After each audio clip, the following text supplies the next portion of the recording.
s'adresse de son éminence, sa divinité, Papa Simon Kiangani, qui s'adresse à ses fidèles humanistes. Nous allons encore le suivre. La journée se passe haute en couleur. En tout cas, on est tous ensemble.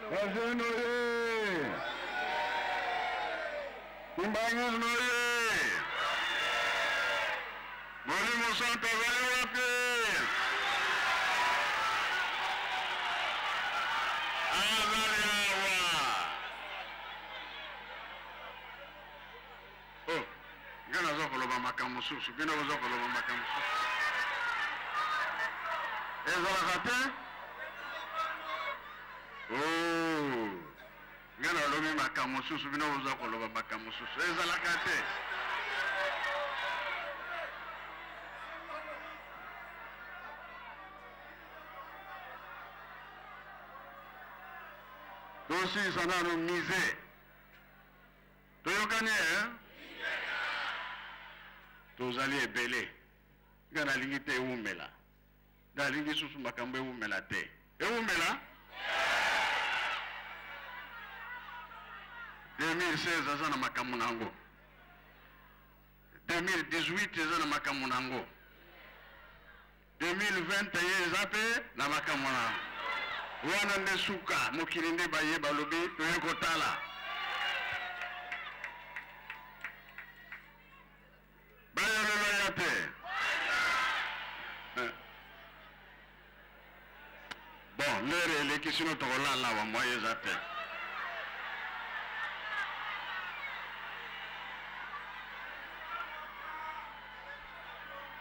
Mbangizuma ye. Gano hotaraka mukoyenga dege biloge ko défilé awa de na zozela. Yego yate. Ebele bon, na sirisi na komba tata mwana pe tata Mwalimu Santo. Amen. Voilà, au moins on a tous compris. Mais la répétition, disons, est la mère des sciences. Nous sommes obligés de récapituler. Alors, lors de son speech, mais il a fini. Nous allons juste remercier l'adresse de sa divinité. Et par après, on va...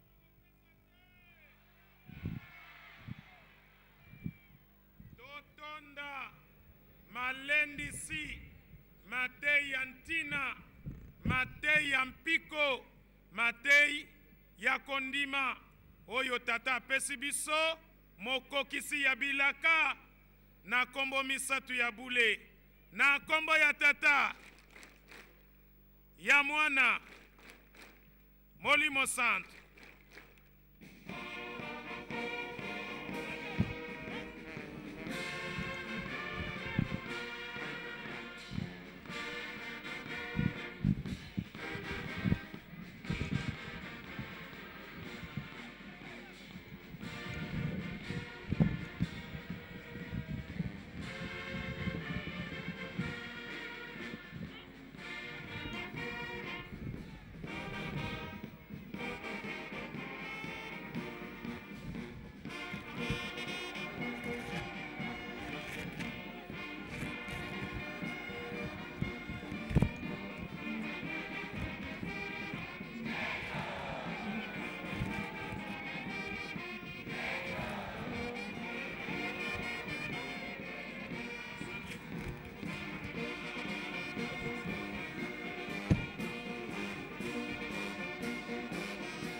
ezali kotongama moke moke lingomba ezali kotongama na moi ete butu moi eyambaki mbangu ezali lisusu kolala pongi te yango ndeko zuzu na kozongisa maloba epai na yo po ete oyebisa baye bazali kolanda biso sika awa baye koza boye bazali Simon Kimbangu oloko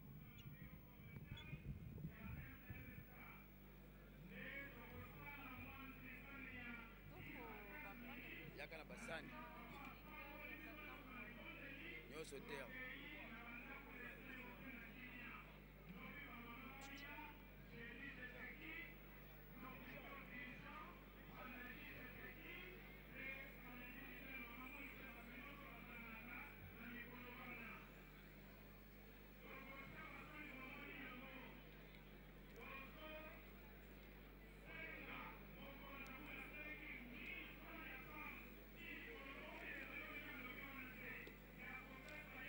le fait.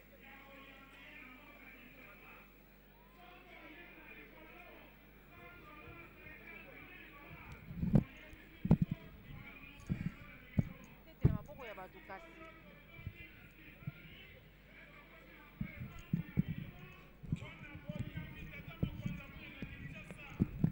Na ntango ina bato ke kwiza bake bandamona bima ina papa Simon Kimbangu sadilaka na 1921 anme lomba kisalu ame tubati kilumba lumingu inzo nzambi ke kotela awa na centre d'accueil ya Kasavubu beto losuke sambila awa nde andike mona babima ina bamezengi na beto iki mutindu beto ke pesila yao bampangeli zolongi nzulu ya tata mfumwa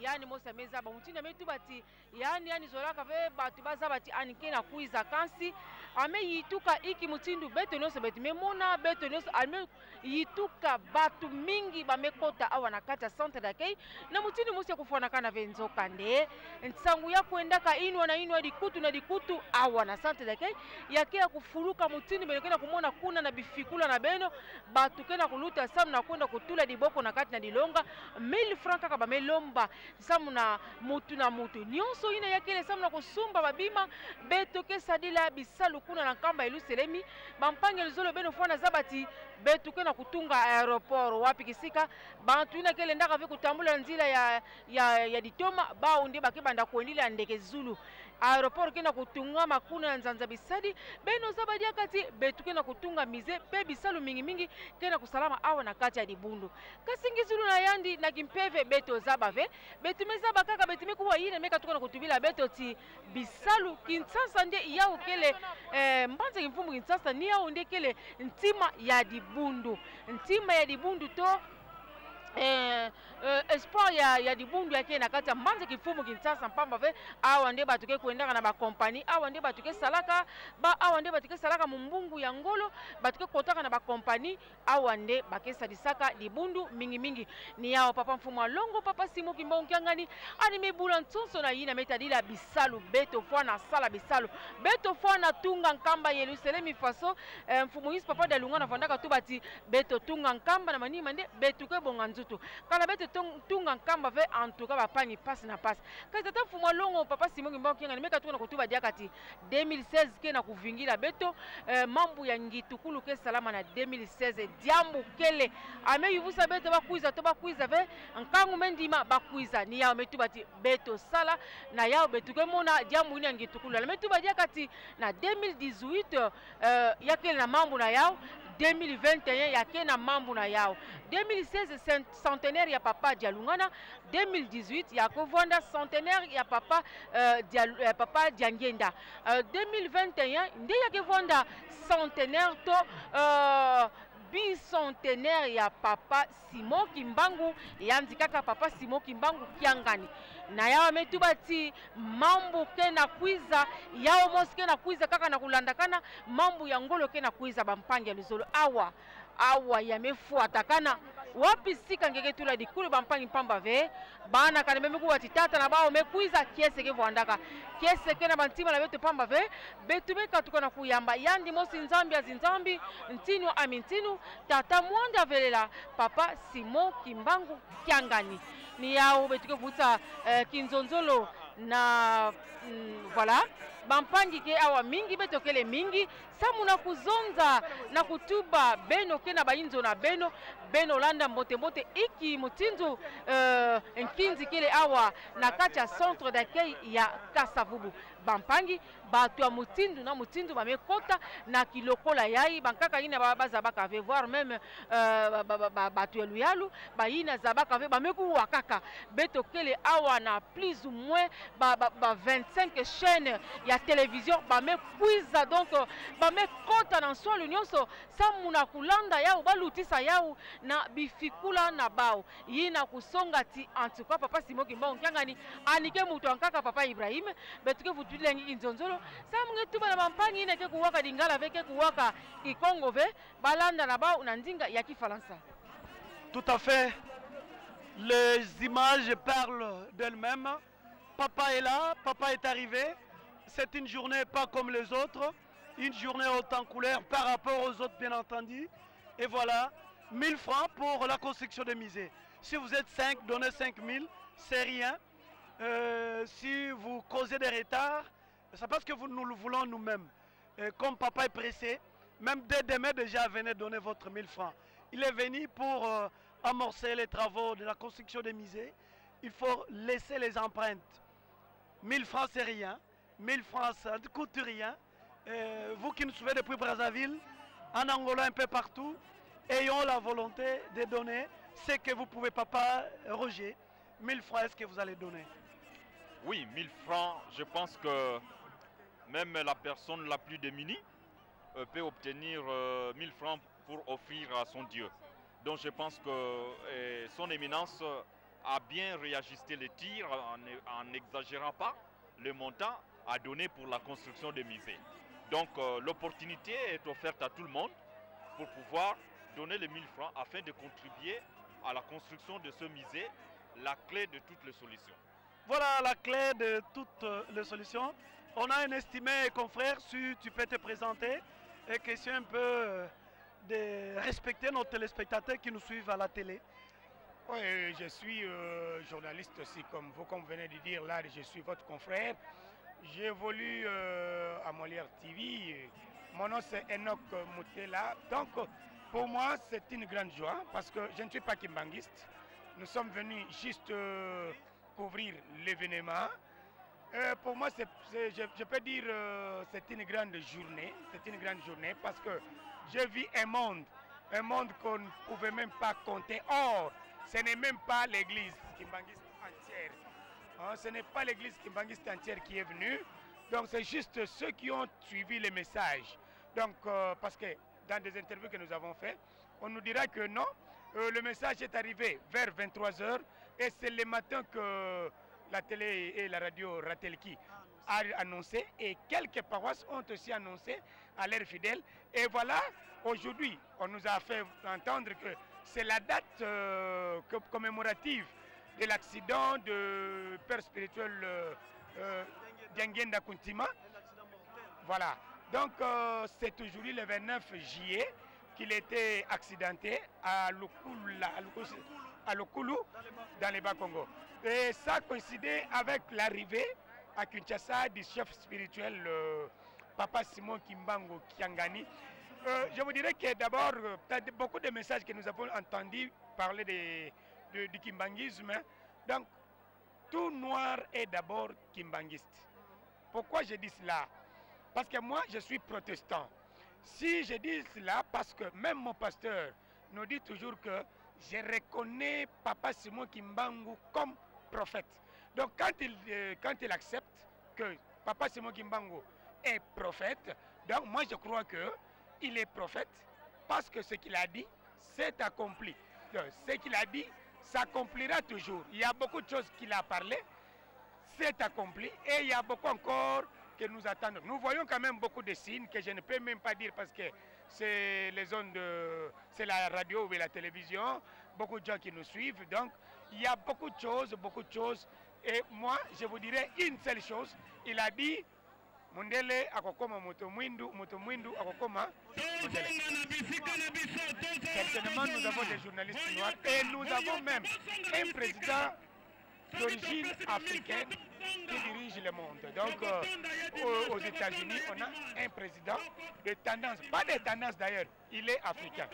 Donc, c'est là l'accomplissement de sa propre. Parce qu'on reconnaît un prophète, un vrai prophète, par l'accomplissement de sa parole. L'opération 1000 francs, vous serez avec nous le dimanche? Vous allez amener les 1000 francs? Certainement, même maintenant, j'ai déjà donné. Le mien, j'ai déjà donné parce que, parce que nous devons construire l'édifice. Ce n'est pas l'édifice de Kimbangis, mais c'est pour nous les Noirs et surtout nous les Congolais. Êtes-vous fiers de cette église? Certainement, moi je vous dirais que j'ai un enfant. D'ailleurs, moi j'ai un témoignage sur l'église kimbangiste. J'ai un enfant. L'an 2001, j'ai reçu un songe ou bien un rêve ou bien une vision. Là, je peux dire une vision. Je ne connais pas Papa Simon Kimbangu, l'ancien. Je l'ai vu comme ça, parce que ma première femme était kimbangiste. Je l'ai vu comme ça, je dormais, je l'ai vu, il me dira, mais viens, je dis, oh Coco, comment?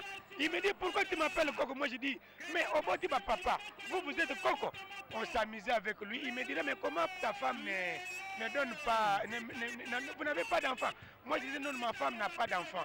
Il me dira, retiens cette date, tu auras un enfant, fille, que tu donneras le nom Wassoloa. Moi je suis Dibandondo. J'ai demandé à ma femme, il m'a dit, tu auras un enfant, fille, avec précision, à qui tu donneras le nom de Wassoloa. Aujourd'hui, cette fille a 12 ans. Hein? Elle a 12 ans. Donc, c'est là que j'ai compris. Quand j'ai dit à ma femme, elle me dira Wassoloa veut dire Aponama, dans mon Ponami. Alors, le matin, je suis allé avec ma femme chez son pasteur. Donc, là, nous étions au campus à l'université de Kinshasa. Nous sommes allés juste à Tchad. Là, c'était à l'époque du pasteur Wembo, qui venait de Kisenso. Vraiment, je connais l'histoire très bien. Quand j'ai parlé à pasteur Wembo, il me dira que la parole s'accomplisse. Je vous dirais qu'à 2002, j'ai eu un enfant, fille à qui j'ai donné le nom de Wassoloa. Et cette fille-là, je dirais que c'est une prophétesse. Quand elle me dit, papa, sors aujourd'hui, tu auras l'argent. Quand je sors, je ne peux pas avoir moins de $50. Voilà, ça c'est un témoignage d'un confrère journaliste. Maintenant, comment tu peux conclure par rapport à cette église kimbangiste? Par rapport à cette église kimbangiste, voyons aussi mon pasteur me dire que Simon Kimbangu est prophète. Donc moi, je dirais que nous sommes tous kimbangistes. Merci, mon estimé confrère. Allez, à la prochaine. Merci beaucoup. Voilà, on va tenter de prendre au hasard. Tout le monde est dans le centre Rosan. Na centre etoye kosepela po papa akomi lelo aye brusquement tozalaki informé te tomoni kaka papa ye biso nyonso toza na esengo toye po tosepela ensemble de naye parce que nzambe alingaka présence ya bandimi. La commune. Ngai nauti na commune ya Kalamu na paroisse ya Bongolo nayembaka na jetepi komonanga mama Gisèle Shinga. Merci maman Gisèle. Maman yo uti na commune. Comment on? Papa nga koma na ngai mama Isabelle na uti kikole nayebaki kuteke papa zoya nakende na nga pe koteka na ye nakomi koto bayesinga papa ye nde tosimika nzela na poso ka tokende kotekelela ndo modi biso nde toye koto yo 1000 francs européens. papa napesa te na papa na ngai ape ye mutapesa nga mbongo makasi ya koteka opesela na bana na mobali na yo. papa napesa te po anini naopesa papa ata lobi 2000 ata lobi 3000 nakopesa po na papa na ngai. D'accord, merci. Alors, papa gauche, mbotena. Mbote papa. Olati tenia ndambo nde. Te na utaki na nina na triomphal na ki pa makulutu na ki boy papa zoya ya wana na ira mbala mwaka siko. Esengo nini ozala oyoki papa ye wana moni. Esengo ya muteme bele tolinga to kende kuna to rater tour de gare na yo moneka mbala mwa na sepeli makasi. Ezali de na PCDA. D'accord. Allez maman Joujou. Mais quand on a fouillé ma maman, ça m'a impressionné à bango, papa Zali, patron ya ratel qui a eu.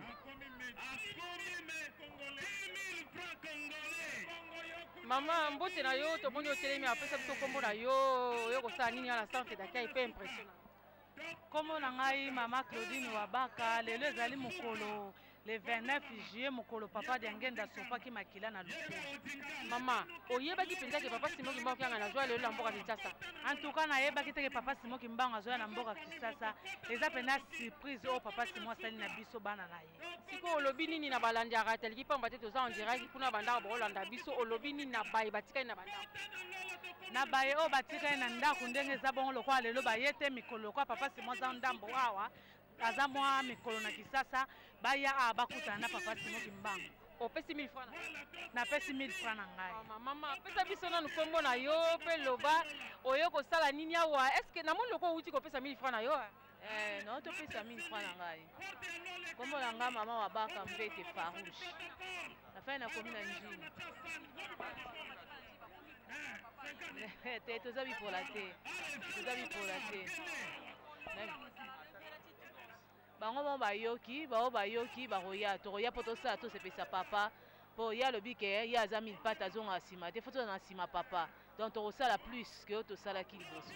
Merci beaucoup. Tozo luka kaka ba mama si alobi mbote mama olobi déjà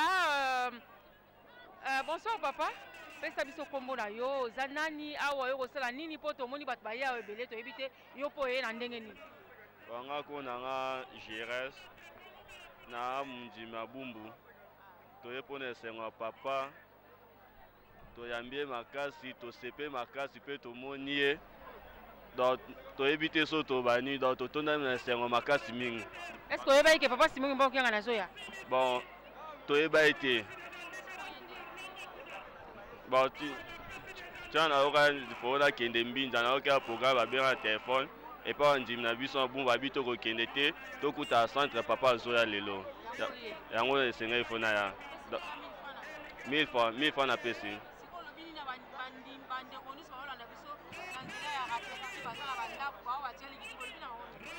Bon naza mingi roba te pona bon na tunda biso na esengo ese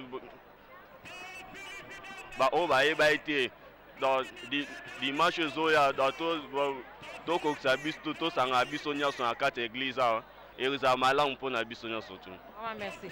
Voilà bampangi ya luzolo betuki na kulandaka na kaka programme na beto mutindu bamepesila yao programme ya ketete ya inda papa Simon Kimbangu kyangani tata mwanda velela anike na kati na kisika yai awa na centre d'accueil ya Kasavubu anme kumi na beto kiesekele nkembo kele beto ke na kusepela mpamba ve anike nzambi me kuiza kati na batu na manima na yandi mambo mingi evwandaka kudia kunwa nyonso ya keka mbote betu ke tatamana kana kutuba betu mesukila tete vana beno tala na bifikula beno mosi iki mutindu mambo ke na kulutila.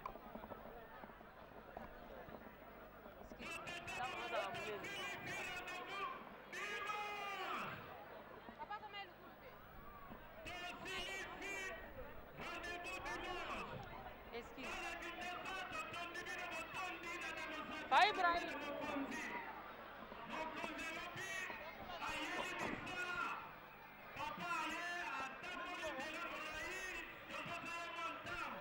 Ya teleka bampanga luzolo betukele mbape na kutuba ata betume pe mafioti kasi beno sabati kiesekele ya ngolo mambu ke na kumanga ve ya kutuba pamba ve nzambi betume mona yanziki mona meso anike tubilaka betu mantiokamu ya dizulu pamba ve papa dengenda vonda kutuba tina ntango tata na betu ke kuiza yani ndeke kuiza lungisa bantilulu yani ndeke kuiza kokisa bamambu nyonso tu na ntango ya yandi mosi tata me kuiza anike na kusala bisadisa bisalu anike na kulungisa bantilulu bamambu mingi na ntango ya papa Simon Kimbangu kyangani meka tuka na kusalama kasi na ntango ya ndiambu ya ngolo betu ke na kusala yake mize wapi kisika betu ke tula babidimbu to ba archive babima nyonso ye papa Simon Kimbangu sadilaka na 1921 ni ya betuke kwenda kotisa na kati ya mize betuke na kutunga jaka aéroport faso betu tubaka ti bayina kele ndaka vena kutambula na nzila ya ditoma ba undeke banda kitile na nzila ya ndeke zulu to avion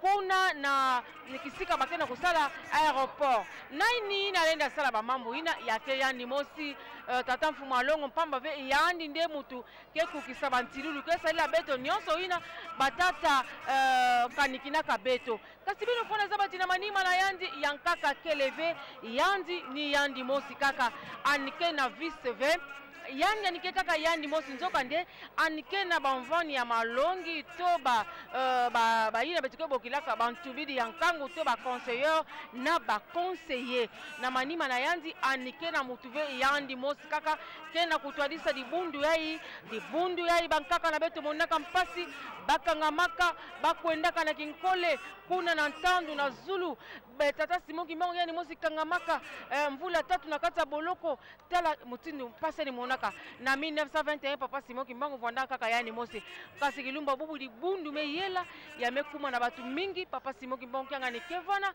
na tala bana mingi kena manima na yandi batu kena kulekila yandi kiminu bakena kubonda bakena bonda kiminu pele kivuvu na bao na yandi tata mfuma longo papa Simon Kimbangu kyanga ni pamba ve yandi anike kukisaka nyonso yandi ndeke lungisaka nyonso kanangeme lomba la cheleka ngeke baka yandi nde patron na beto tango mefona yina papa Simon Kimbangu kezo tambula diaka lukumu na yandi samoni kota na kata shenuda andi kwenda pema faso benikena kulanda na bifikula na beno kuna mapange na beto MSSK bametelema samu na kupesa yandi nzitusu betime vutusa kinzonzolo na papa Ibrahim Muntu.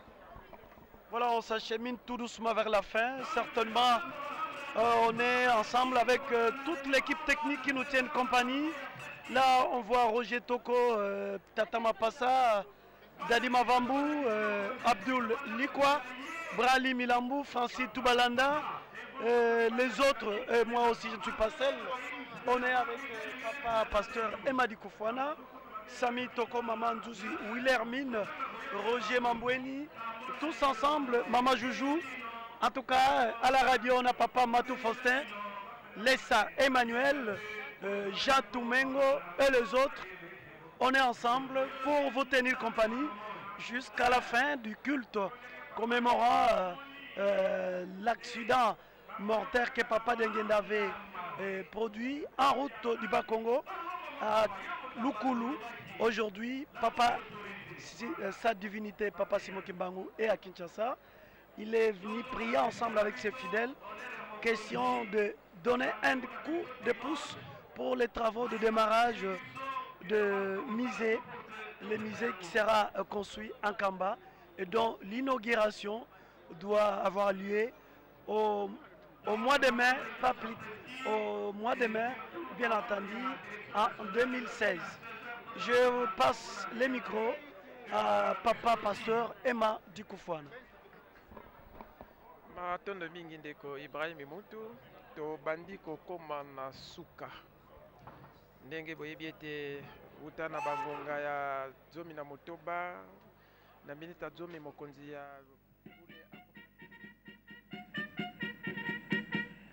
en place pour garder à vous pour le salut. Salut.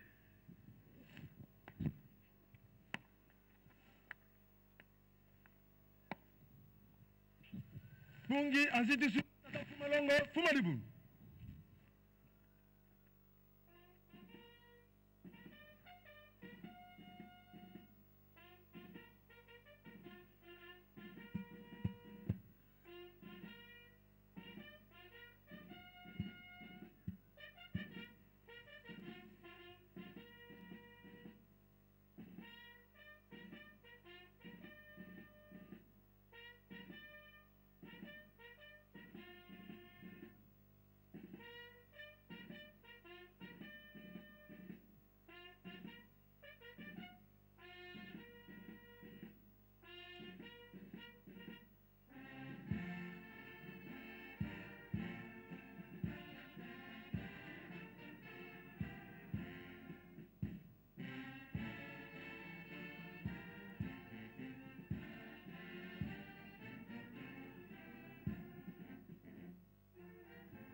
tobondela nzambe tata mwana pe molimo santo tomikitisi liboso na yo mpona kosenga bolimbisi na ntina mabunga na biso.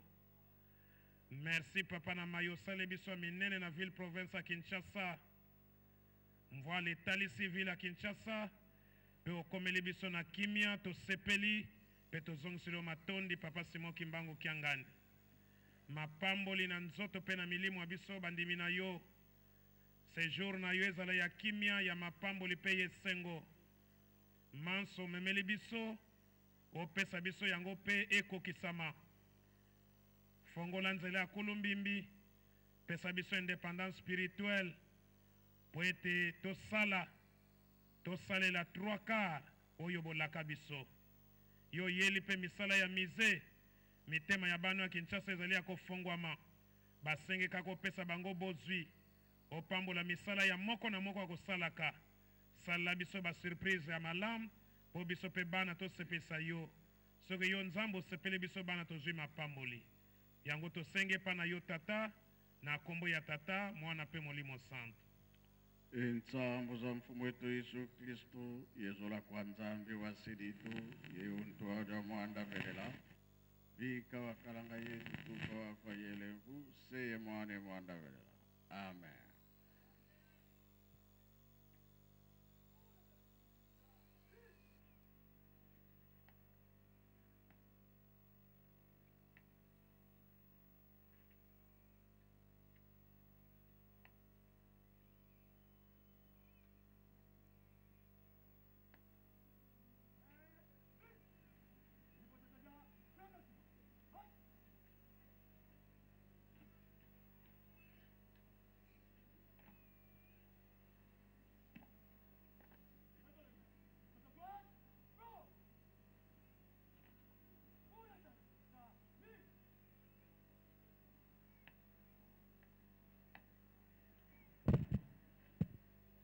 Luenda Kambote.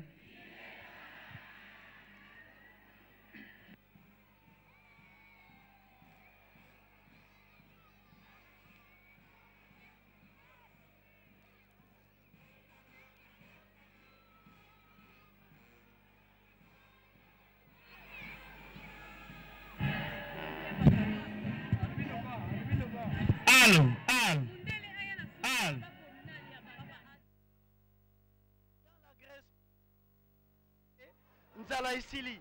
Papa est venu, en tout cas c'est pour donner le coup d'envoi pour les travaux de la construction des musées. Que chacun donne ses 1000 francs. C'est pas beaucoup, question seulement d'avoir la volonté. Sinon, si tout le monde peut donner facilement, et donc ces musées pourra s'acheter. L'inauguration doit se réalisé bien entendu au mois de mai en 2016. En 2016, nous allons encore commémorer le centenaire de Papa Dialungana Kiangani Salomon Christ, celui-là qui fit le gardien d'Nkamba. Et donc aujourd'hui, on est dans la joie, on est dans la Grèce, mais nous ne pouvions pas faire les annonces sans pourtant dire ceux qui nous ont tenu compagnie. Et à l'instar de Papa Dias Soloka, qui a été avec nous, très en forme, et tout ce temps en tout cas, il sera toujours avec nous. Papa Ye Olobinin. Nazali ne sengo mingi komona nzambe na ngasi liko komela biswa na mboka Kinshasa. Pamba te tosali presque 3 ans to mona papa te 3 ans et demi. Alors le londenga komeli biso ezali e sengo mingi ndeko Ibrahim. 1000 francs. 1000 francs to kopesa, mais plus que ça. 1000 les lokote.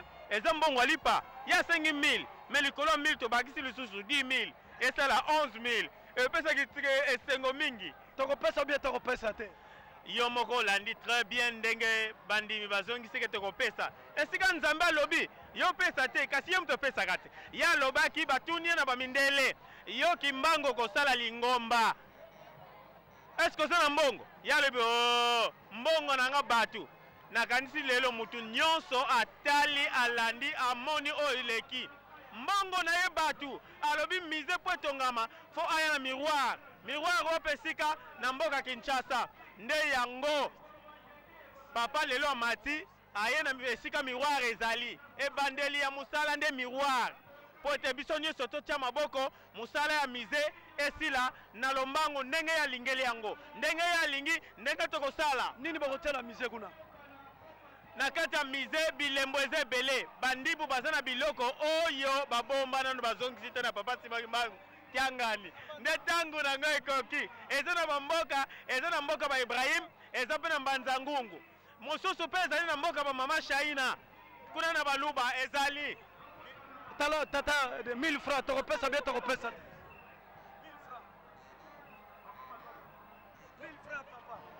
okomi papa Mambu 1000 papa tokopesa tina kena mwemvo tina songa lubambu tina mbinda tina sugilanga ti wapi tout pas papa kasa 1000 francs tokopesa bie tokopesa te tokopesa papa na mize makambo eza ebele tono ya lutendele tokotia kuna chaîne tokotia kuna bamikanda baécrit personnel oyo ya papa Simoki Mbango ekomonana kuna kuna ezali bomengo ya biso bato moindo papa 1000 francs tokopesa bie tokopesa te 1000 francs tokopesa papa 1000 francs tokopesa naye koloba kaka pour l'année 2014 calendrier nango ekokani ya 1952 calendrier nango ekokani ya 1958 donc événement oyo elekaki na 1952 oyo ekosalama na lukulu na 1958 yango nde baréalité tovivre na 2014 d'accord 1000 francs opesa bien opesa tokopesa papa Ibrahim tokopesa toyebi ke biso kuna na matete na seli ya dingidingi tokobimisa ba 1000 francs tokopesa voilà papa tokopesa 1000 francs opesa bien opesa papa Ibrahim tokopesa ngai papa Dudu Mukanzo Dudu papa Mukanzo Dudu 1000 francs ya papa tokopesa toza na esengo mingi ya koyamba nzambe na biso na mboka ya Kinshasa oyo ça fait 3 ans nzambe na biso akomaka na mboka ya Kinshasa te tozali na esengo makasi yango moni bafidele kimbangiste bazali ebele ya koyamba nzambe na bango na bato baye te barate mapamboli oyo nzambe na biso apesi biso na mokolo mwa lelo nabengisi bango dimanche tozala elongo tosepela esengo tosepela na bango elongo pajo 1000 francs opesa bien opesa te bafoki mbangisi baopesa te merci mingi ndenge papa Simoki Mbangu lelo asali biso surprise tozali kaka kosepela kaka tozali kaka kosenga na ye kaka merci mingi ndenge asali bimeli biso na mokolo mwa lelo ya mardi tozali mingi na bosepeli me tozali kaka kokumisa kaka ye moko nde apambola biso apesa biso oyo ekoki na biso tosisi bongo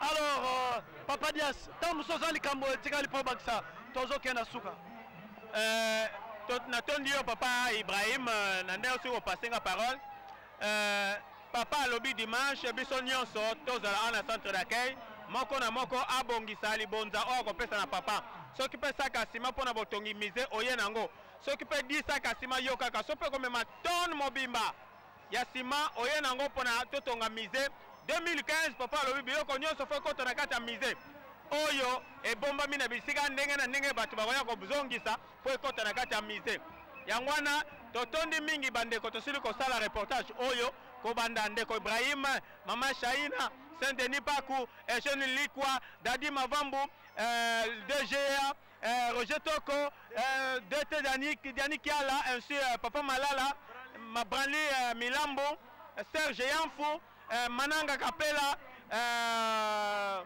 Zambo fils de maman Maria Jésus samedi tobosani te bandeko mosusu tobosani bango mais topesi bango merci mingi na ndenge tosili kosala mosala ya kitoko. Tout à fait. En tout cas, bientôt on va rendre l'antenne de l'autre côté de la baie vitrée. Question de vous dire que Shaina, Pajo Mananga, on est ensemble. En tout cas, le dimanche, vous ne serez pas d'ici. On est ensemble, nous saluons tous ceux qui sont présentement branchés sur les antennes de la radio-télévision Kimbanguiste.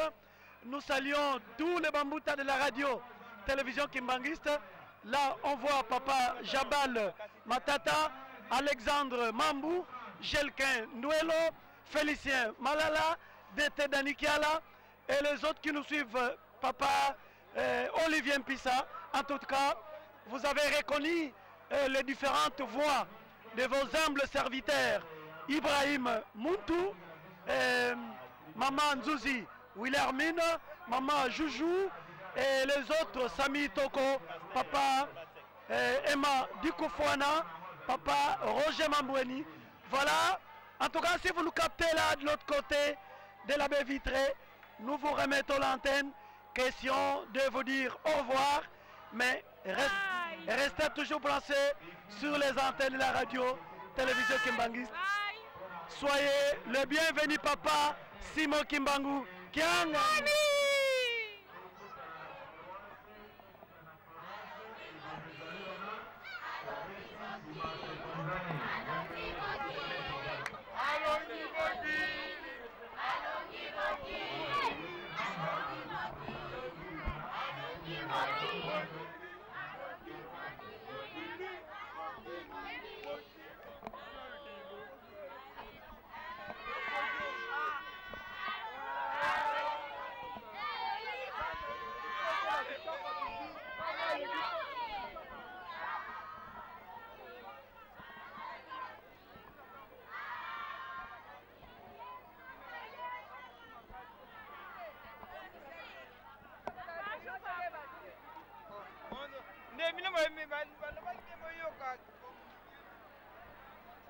Papa.